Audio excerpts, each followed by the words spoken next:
I don't believe in tears, nor in mercy, weakens the heart, and opens the door to destruction. My daughter Rhea was calm, obedient, and looked at me with her wide eyes as if seeking safety. But safety is not given in times of anger. Ha ha ha ha ha ha ha. When my sheep disappeared, I knew they were angry spirits and that someone had to be offered to calm them.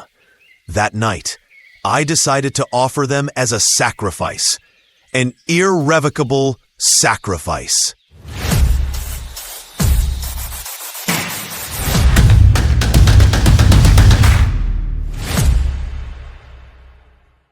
Yahoo!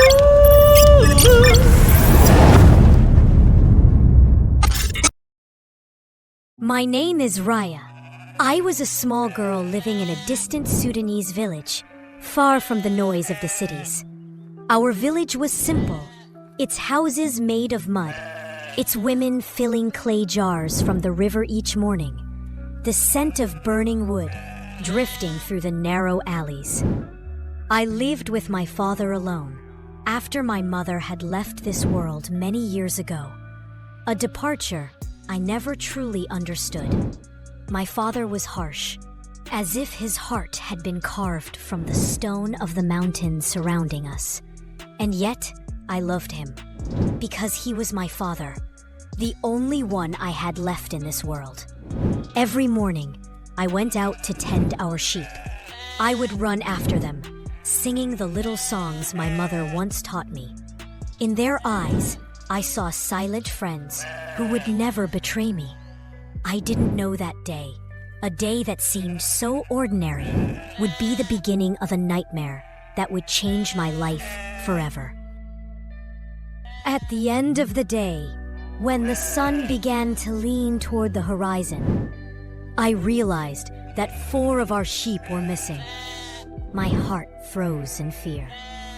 My father did not forgive mistakes, and I knew what awaited me if I returned without them. I ran here and there, searching everywhere, behind trees, between rocks, but they were gone. Night began to fall. The birds returned to their nests, and I remained alone, trembling among the shadows. At last, I decided to return home. I dragged my feet, as if the path was longer than my life itself.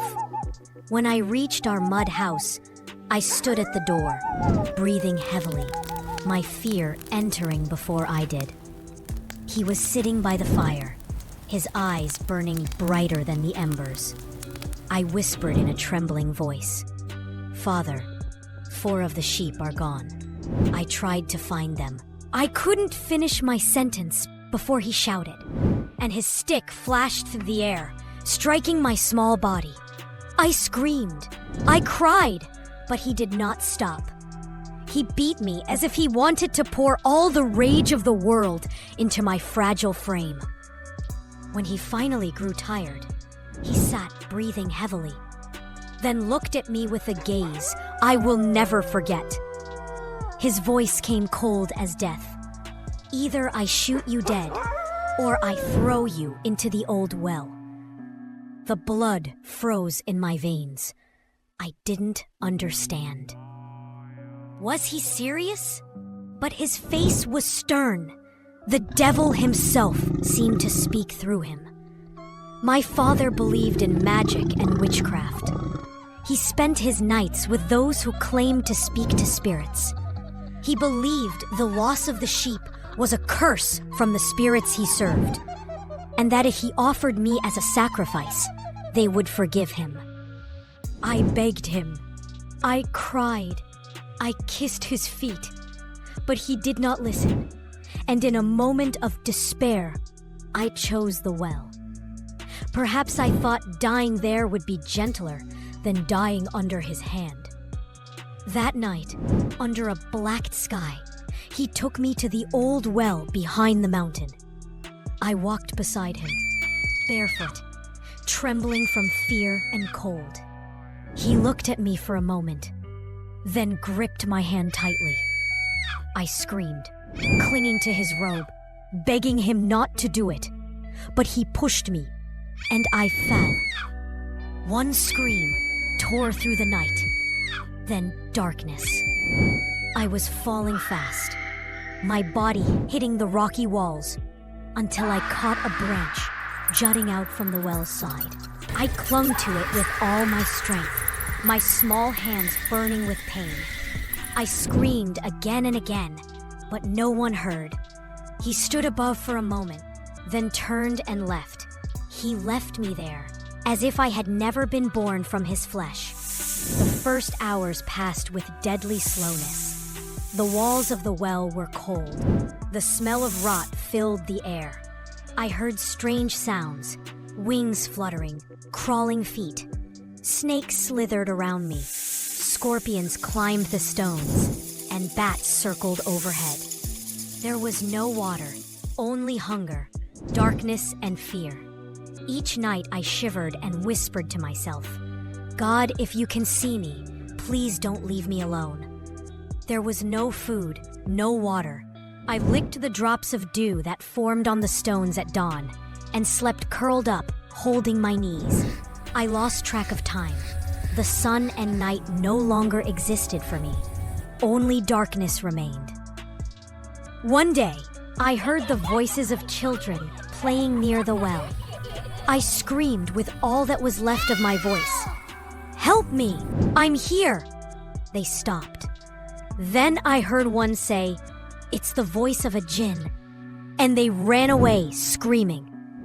I cried, pounding the stone walls, but no one came back. The whole village feared the well, saying it was haunted. Days passed. I don't know how many.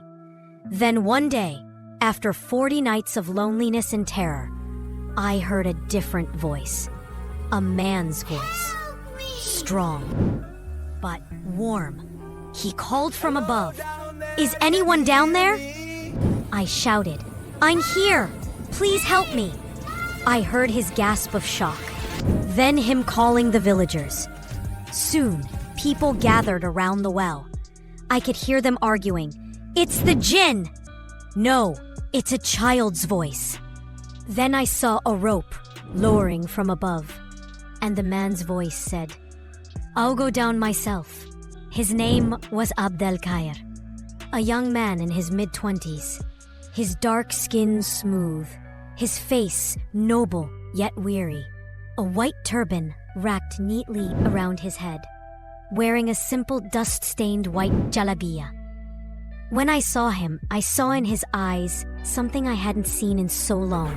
Don't Mosi, be afraid, my little one. he said softly. I'm here to help "Don't you be and afraid, get you out." little one. I'm here to take you out," and tied me with the rope. Then he shouted to the people above to pull us up. I felt my body rising slowly, the light getting closer and closer, until I emerged from the well. The fresh air touched my face for the first time in 40 days. I was weak, my body covered in wounds, but I was alive. Abdel Khair carried me in his arms and rushed me to the nearest hospital. While the doctors tried to save me from dehydration and starvation, they asked what had happened. And I told them the truth. My father, he threw me into the well. But when they wanted to arrest him, I said, "No, don't hurt him. He's my father. Please, forgive him." Everyone was shocked, but I believed God had forgiven me because I forgave him. When they asked how I had survived so many days without food or water, I smiled and said, "There was a man who came every night. His skin was white like light, his clothes all white. He gave me a cup of milk, then vanished." I never knew who he was, but in my heart, he was a mercy from God. Years passed. I grew up and became known as Al-Shawail, a Sudanese term for a strong woman who perseveres through adversity. I became a symbol of patience, hope, and forgiveness born of pain. I got married 4 years after my rescue. My life was short, but it was filled with light after darkness. I died a year later, leaving behind a story I will never forget. The story of a little girl who faced death at the bottom of a well. She saw God's mercy in the eyes of the man who saved her, and forgave the hand that threw her into the darkness, because she believed that mercy is stronger than night. If you were in Abdul Khair's place, would you have risked your life to descend into the well and rescue a child you didn't know? What lesson did you learn from my story? Do you believe that forgiveness heals the heart, or is it weakness toward those who hurt you? Share your thoughts in the comments. Each answer could be the beginning of another story.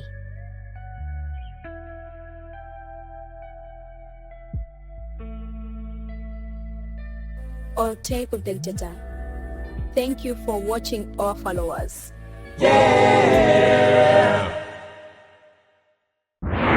Welcome, dear listeners, to a new episode of MixCast. Our story today is unlike any other.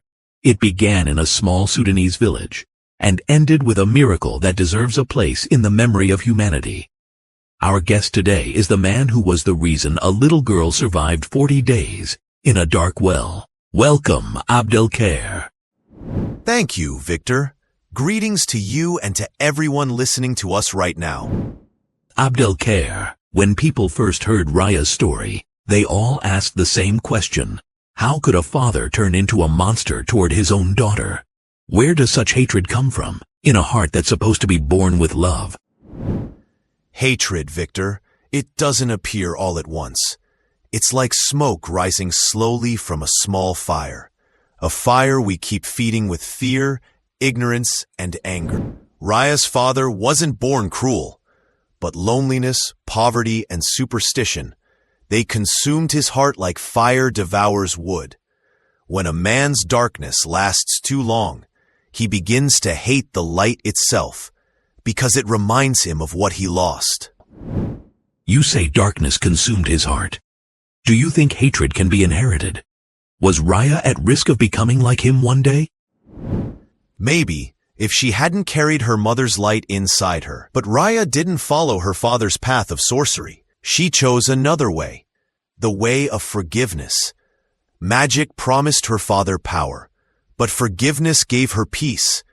She understood what her father never did, that those who seek power through deceit lose themselves, but those who give it through love immortalize their souls. And what about Raya? How could a small child, after all that pain, say, "Forgive him, he's my father"? What gives a person the strength to forgive that deeply? Forgiveness, Victor, doesn't come from childhood. It comes from purity. Raya saw God in everything, even in pain. She didn't forgive because he deserved forgiveness. She forgave because she wanted to heal. Those who cannot forgive live in another well, one with no bottom. Do you think forgiveness changes reality, or only changes the ones we forgive? Forgiveness doesn't change the past, but it gives us a future. It doesn't erase the wound, but it teaches us how to carry it without bleeding. When Raya forgave her father, she didn't just save him, she saved the whole village from the curse of hatred. Because hatred spreads like disease, but so does mercy. If you were in that moment again, if Raya's father were the one who fell into the well, would you have done the same? Yes, I would have reached out my hand, not because I approve of what he did, but because I believe that every tyrant is the victim of a greater darkness. And maybe, if someone had reached out to him earlier, he wouldn't have thrown his daughter into the well. You once said, man is made of clay and light. What did you mean by that? Oh, man, Victor, is a creature of earth and light. The clay pulls him toward the ground, while the light lifts him toward the heavens. Between the two lies every struggle, every act of mercy, and every moment of forgiveness. And perhaps Raya was the greatest lesson for all of us. That whoever falls into a well doesn't fall into darkness only, but into a divine test to discover how much light and faith lie within his heart. Abdelkair Raya said in her testimony before the doctors, "There was a man who came to me every night. His face was glowing, and his clothes were white. He would give me a cup of milk. Many dismissed that as imagination, but you were closest to what really happened. Who do you think that man was?" From the moment I heard her words, I couldn't sleep that night. I kept asking myself, was he an angel, a spirit? But now I believe he was the mercy of God, made visible when humans lose hope. Maybe he wasn't a man of flesh and blood, but a presence of light, sent to tell her, God still watches over you, so do not fear. But why would mercy visit a forgotten little girl in the bottom of a well and not save her immediately? Why would God let her stay there for 40 days? Because, in my view, a miracle isn't in survival, but in staying alive in the face of death. If Raya had been rescued on the first day, it would have been an ordinary story. But God wanted that well to become a message, to teach us that light is not measured by time, but by endurance. Those 40 days were her divine school. So you believe that death isn't the end, but a crossing to somewhere else? Exactly. Death isn't a door to the end. It's a door to understanding. And maybe Rhea was the first to pass through that door without fear. When she died, she didn't die as a terrified child. She died after teaching us that forgiveness is stronger than any well, and that it's an act that brings us closer to God. Abdelkair, people often say mercy has become rare, that the world has grown harsh. Do you agree? Maybe the world hasn't changed that much, Victor. What changed are our hearts. When I was young, I used to watch my mother cook and always set aside some food for the neighbors, even when we barely had enough for ourselves. When I asked her why, she would smile and say, "My son, mercy grows when you share it." And if someone listening to us right now feels that life is cruel and there's no mercy left around them, what would you tell them? I'd tell them, don't lose the mercy inside you. Even if no one shows you kindness, be the first to show it. Mercy doesn't need applause. It only needs sincerity with God. Mercy is a small act repeated every day.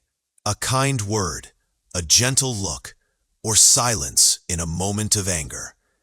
And to everyone listening, if your heart still has space for mercy, then there's still hope left in this world.